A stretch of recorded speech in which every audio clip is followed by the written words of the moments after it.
Thank All you. right, sounds good. Thank you so much for having me. I was invited to do this, I think it maybe was even Friday, so I apologize that I don't have any formal slides or, kind of outline for you guys. But as they said, I could talk about this for hours because it is a very important topic. It is something that we as a community and honestly as the adults that should be kind of leading this charge need to be able to support our youth in making better decisions. So one of the things that as an addiction psychiatrist that I've seen over the last couple of years is as cannabis has become first decriminalized and then legalized, is that the access to cannabis for younger and younger kids have increased. And what we see on the medical side from this is that we see the effects of cannabis are being more prominently kind of surfacing more prominently in different ways in school settings, in emergency rooms, at home. And so it really does take a measured and collaborative approach between those different settings to make a difference. Just kind of off the cuff to say the things that we see the most as problematic use of cannabis is that we see adolescents that are using it in a way to cope with a negative emotional state when they really don't have the tools to cope otherwise. And so there really does have to be a dual approach in addressing the actual cannabis use, but also the underlying concern that they're having that they're turning to cannabis as a distraction tool. We do see that for a smaller subset of the population, that cannabis really can be incredibly detrimental to their developing brains. We do know medically for any adolescent under the age, I mean, 26 is when the brain stops, but any adolescent in that 14 to 17 range is when the brain is really developing quite quickly. And any cannabis use at that time can be detrimental and can really does have an impact. And so being able to start to develop a conversation with our teenagers about what the choices they are making, the implications that that may have, and what those choices may change for them down the line is very important. So I think starting the conversation early. I mean, I'm a parent myself. I have three kids, but I do think some kind of knowing the cadence of when this starts to come up in school, I do think right before they get to middle school, it's incredibly important because the more information they have, the better chance they have to make a more reasoned decision. So the medical implication is huge. The behavioral implication in that they delay their ability to develop coping skills is huge. And then the big piece of it, honestly, I think is being able to deviate from the norm.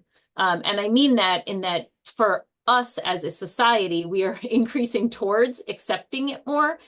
But what we aren't doing is kind of underscoring that caveat that adults are accepting it more, but it still doesn't make it okay for adolescents. And one of the skills that I talk to kids about when I am dealing with a child or an adolescent that really does have a cannabis addiction is besides talking about the cannabis in and of itself and what it does for them and why they're choosing it, also talking about what it's like to be different, what it's like to say no in a group of people saying yes, and how to navigate that dynamic. Because if we don't equip our kids with the ability to address that, it becomes incredibly difficult to say to them, you shouldn't use this, and we're not giving you skills to be the one that feels confident saying no. So I think there are a couple of ways that we can mirror, kind of be able to approximate that and model it for our kids. One of the big things that I start with is talking to parents about it, even though, many parents in my town, and in my community, they smoke pot.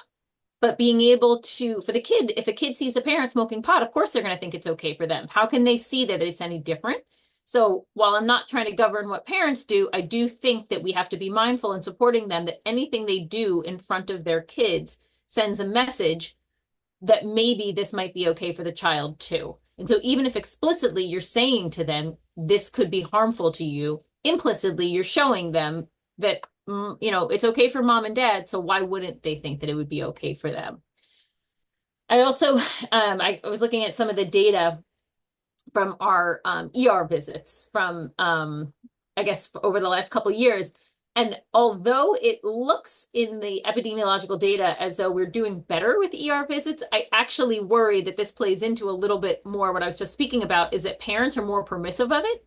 And so kids don't end up in the ER as much because it's kind of like, oh, this isn't such a big deal. It wouldn't necessitate somebody coming and showing up unless there was a real psychiatric concern.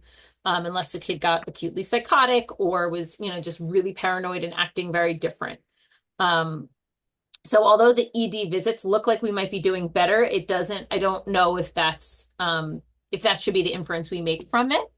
I do think that it's something that we on our campus and honestly in my community and in a lot of my work, I talk about it with everybody because just because we don't ask about it doesn't mean it's not a part of their lives. Cannabis is kind of everywhere right now. And so being able to allow opportunities in a non-judgmental way for teens, adolescents, people that may come into contact with it to be able to have those conversations and ask questions and, be able to have really a back and forth discussion about kind of the risks and why they might think that it's an opportunity for them and develop a conversation around being curious and knowing more, I think is really, really important. Um, for some kids, it really just they don't see the detrimental effect and everybody around them does. And then it becomes a difficult point of contention where they're like, no, this is the only thing that helps me. And we are saying to them, no, you can't do this. And it feels very invalidating to say, I know you think it helps me and you can't have it. So being able to open that conversation early so that you can kind of identify what make an adolescent curious about cannabis. The couple of things that I highlight for adolescents, which seem to resonate a little bit more with them. One is that it is that it impacts the developing brain. And for kids, they want to be the best kind of sharpest that they can. They want to achieve all the things and saying, listen, like any time that you smoke pot, you are decreasing your chances of that level of success that you could attain, allows them to at least give a pause to think about it. But the other thing that I think is actually more important and more they find more relatable is that cannabis in studies shows that it affects our ability to kind of read the emotions of others and then in turn affects our emotional connectivity. And anybody that's talked to any teenager recently knows that the only thing kids care about at that age is their kind of emotional connectivity to others and the way they fit in the group. And so if they have the information that although it doesn't feel like it at the time and it feels like they're joining with the group, it's actually impairing their ability to develop these deep connections. It's not going to change their behavior in the short term, but if they start to see something meet that pattern, it might validate what you're saying a little bit. So laying the framework such that when something does meet that pattern, they can see it is incredibly important. But as I said, I think that the biggest recommendation I would have as a physician that treats patients that are struggling with cannabis use and the amount I'm seeing in our youth is that it really takes two prongs. We really have to start the kids talking about it early in a safe setting where it's non-judgmental, very curious. We have to teach them how to be the one to say no in the group because that's just as important as actually saying no, is having the strength to say no. And we have to work with the parents to support them in that although they may feel like the choice of smoking pot for them is okay, they have to understand that their actions in front of their kids will dictate their kids' choices later, even if we don't intend for it to. There's a lot of information in a little bit of time, but I want to give you guys some time if anybody has questions or wants to, want some kind of information, specific information. I'm happy to answer questions. I'm sure people are going to have questions, but Amy, I'm just going to share. I realize you're not actually seeing the doc. Well, I sent you the slides earlier. Yeah, the slides. I'm looking at them. The ones that. Okay, so they're not looking at them. So let me see if I can. Yeah. See if you can share them. If not, I could probably share them. Yeah, why don't you? Because it says it won't let me because I'm recording this. So if you can share those two slides, that would be great. Oh, sharing is not turned on. I sent a share request. Okay, allow. Okay, let me see if I can do it now. All right. This is data that Norwalk Health Department updated for us as of this morning. Thank you to Brian on hospital ED visits by Norwalk residents. Norwalk residents, not just at Norwalk Hospital, at any hospital, but related to cannabis. See this? It's coming. Yeah, there it is. Okay, so this is the ED visits of all ages. Amy, can you make it bigger? It looks like you've got a big column with my email to you on the right. I know. You guys are making me show my age. Hold on. Let me stop the share for a second. Let me see if I can make this. If I can pull it as a hold on. I know I couldn't, hold on, let me see. It's like not a link. It's like if I click on it, that just happens. It's like pictures.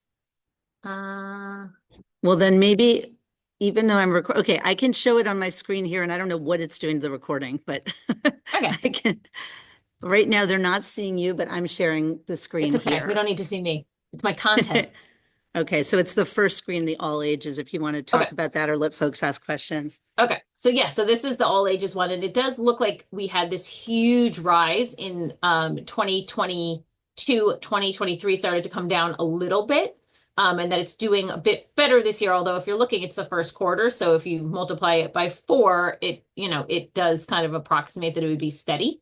And we haven't seen some of the holiday times where things get a bit crazy. But if anybody wants to ask questions.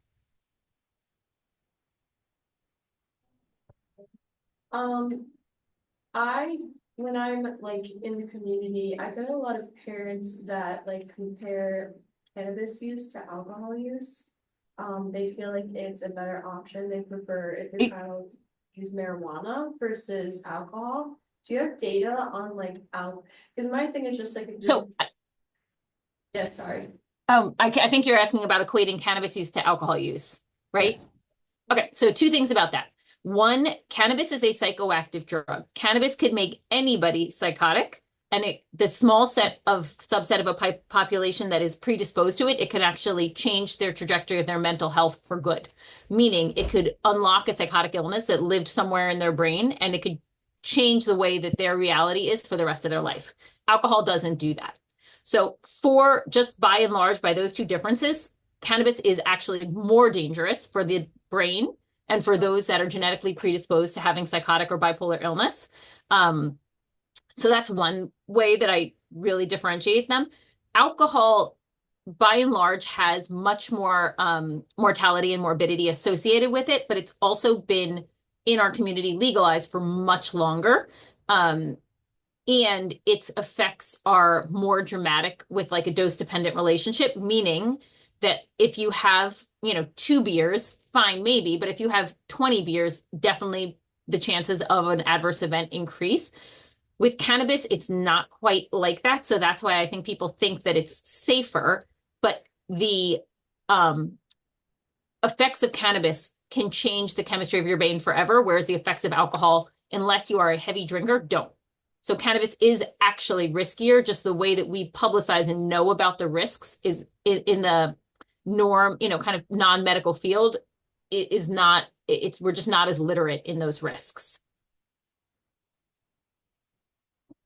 That, because you talk about, lower IQ and emotional regulation. Can you give us like the 1 minute elevator pitch to a teenager to convince them that cannabis is bad? And I say that very.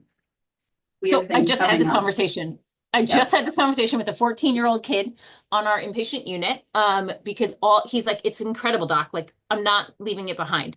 And so first what I do is I fact find. I say, what's important to you? And they'll typically answer to me that they want to either do good in school, sports, or make friends. And so I'll ask permission first. I'll say, may I share with you what role cannabis can play in those goals? And I wait for their permission. They'll say yes. And I'll say, although you don't feel it, what our studies show us is that when teenagers, just in the age range you're in, when their brains are developing, cannabis is the thing that pushes their brain onto a different path. And it will delay your ability to be emotionally connected to others. It may impact your ability to achieve those academic or fitness sports related goals. And it can stop the development of the most successful you that you could have been. The choices you make between 14 and 17 really, in relation to cannabis, can change the course of your life forever. If you can reserve the right to make a reasoned decision when your brain is more fully formed, you can amplify the chances that you could have meet your successful goals significantly.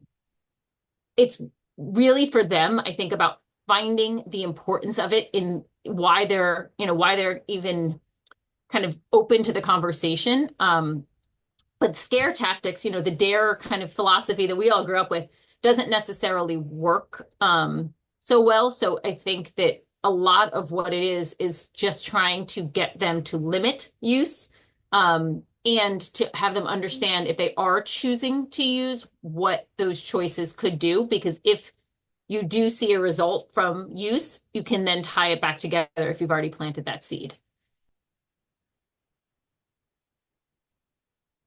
So excellent. Thank you so much. I do clinical and prevention, no matter what. Could you give us some, maybe a little stories about those that have had psychotic experiences after, whether they've been short-term or ongoing, just that we could give some examples without being frightening, but just kind of being informative. I love how you're saying it, because fear doesn't work.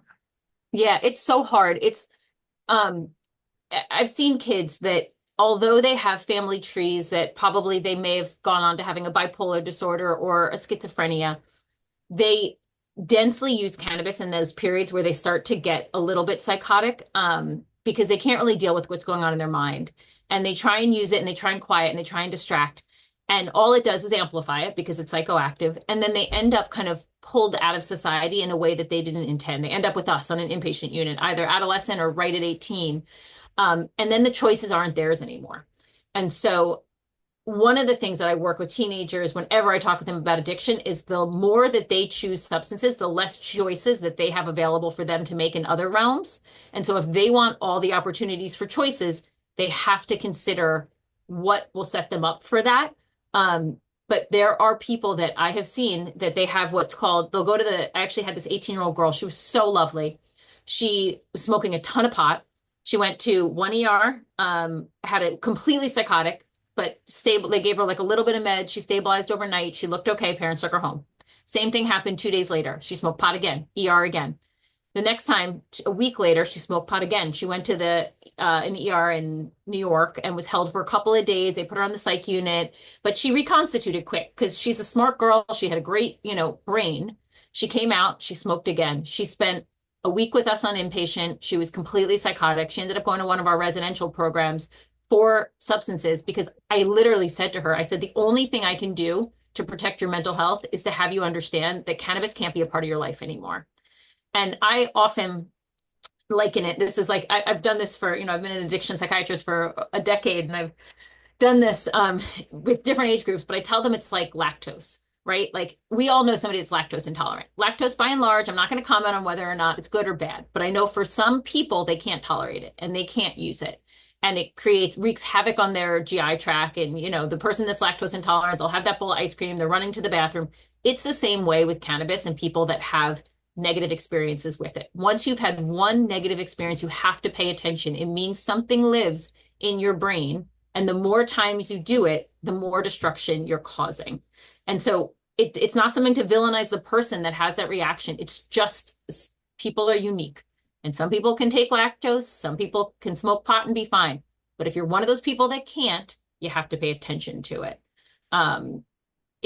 Those are the thing. That's the thing I think where a lot of the education could be with these kids is A, knowing their family history, knowing if they have bipolar, schizophrenia, or anybody that's been psychotic in the family tree, and B, paying attention. If they smoke pot one night and they get so paranoid that all their friends go out and they stay in, that's a red flag right there.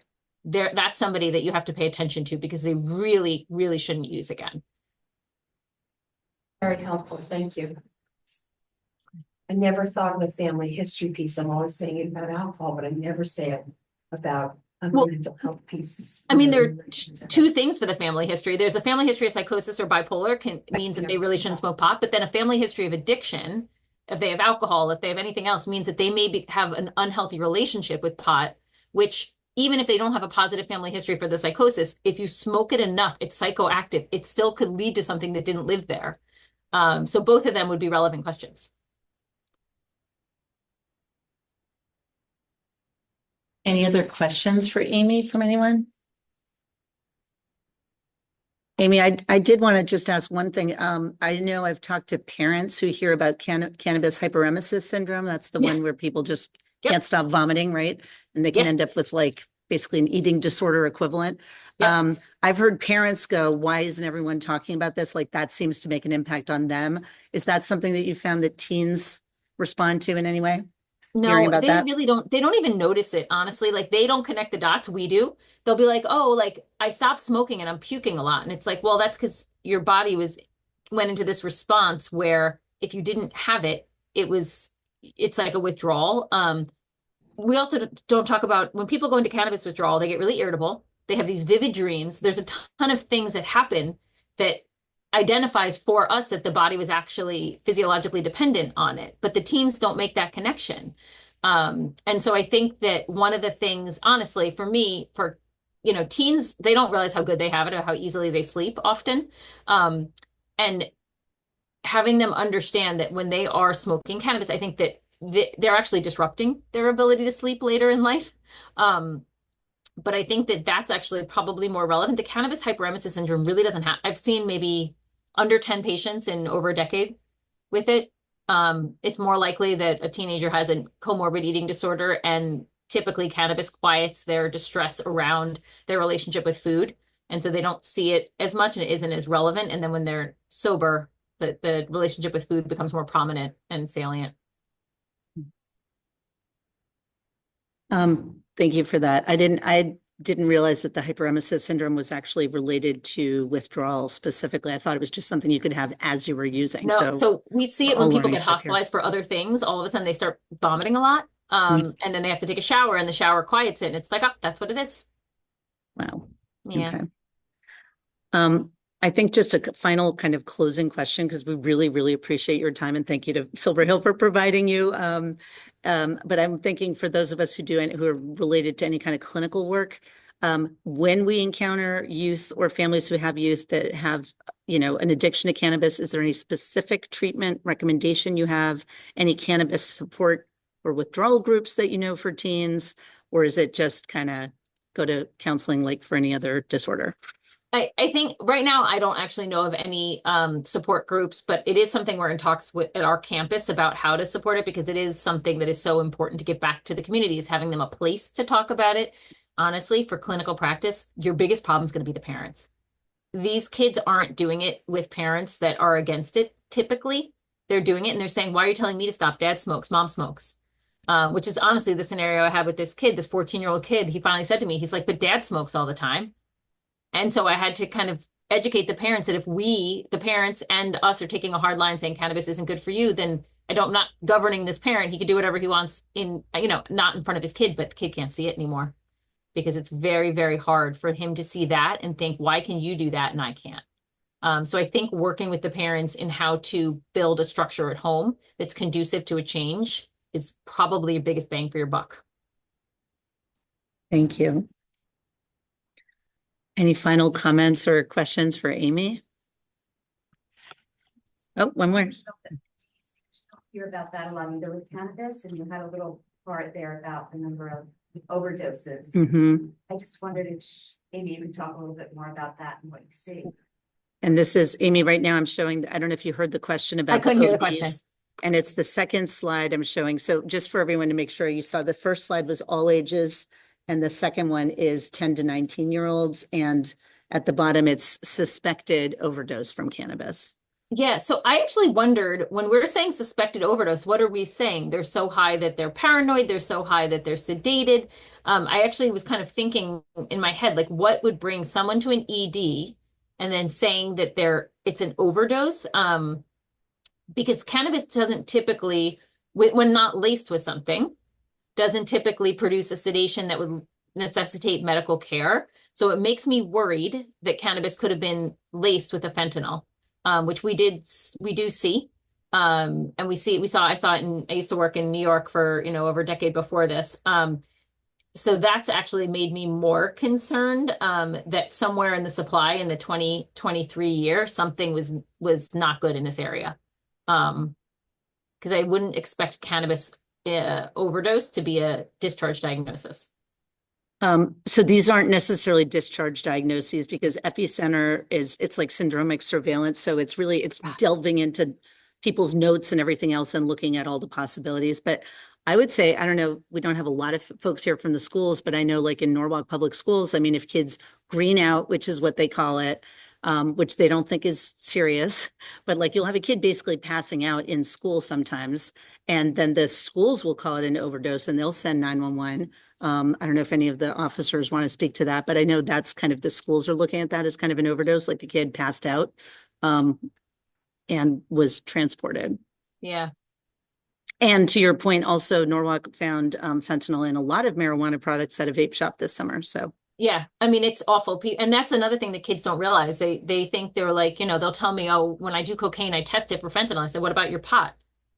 And they say, what do you mean? And I said, pot can be laced with fentanyl too. And they just don't have the awareness. It's, you know, the naivety of adolescence, unfortunately, works against them.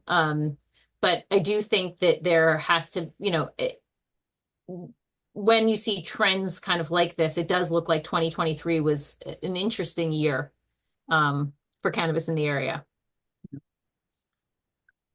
well, thank you so much. Can we give Amy a round of applause and thank you so much for being here today? Thank This you was guys for having terrific. me. And I'm always available if you guys have any questions or need any, you know, recommendation support, want to talk through anything else, I'm happy to help. Thank you very much. We'll be in touch, I'm sure. Okay, sounds good. Bye. Take care.